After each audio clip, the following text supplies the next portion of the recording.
सालेपुर भातपड़ा निकटरे डकायत को गुलिकांड।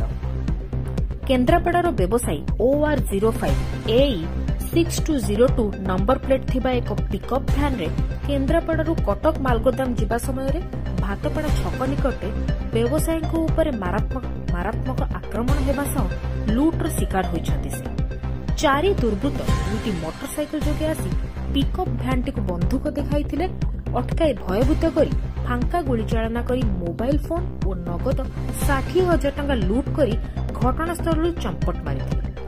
सांगे सांगे 112 नंबर को फोन कॉल जिबारु सालेपुर पुलिस एक्शन मोड रे दुर्बृत्तों पीछा करथिबा बेले 2 जण फसी जाइथिबा बेले कोल्लणपुर नईकूलरू 2 युवकों को धरिबारे सालेपुर पुलिस सफल होइछि।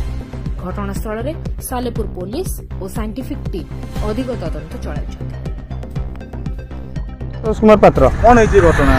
घटना आम मालगोदाम जाऊँ माल बाबूंर मोर मालगोदाम राशन दुकान अच्छी राशन माल जाऊँ केन्द्रापड़ार बंधकटा ग्राम पाथुरा थाना बंधकटा पेंट बंधकटार बाबू ना विभूति भूषण महांती।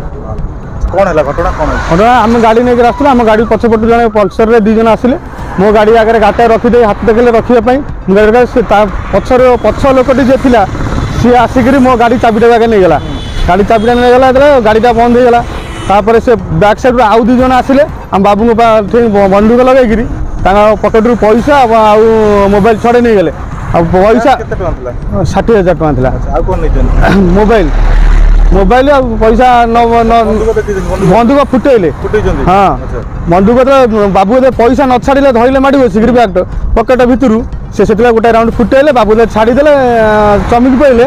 से पैसा मोबाइल नहीं पलैले। मुझे 112 को फोन करते तत्क्षणात 10 मिनट भितर थाना वाला आसी पहुँचले आम पाक आम पाखे भी जड़े आमको सहयोग कले अन्य गाड़ी 2-3 आसिक कौन को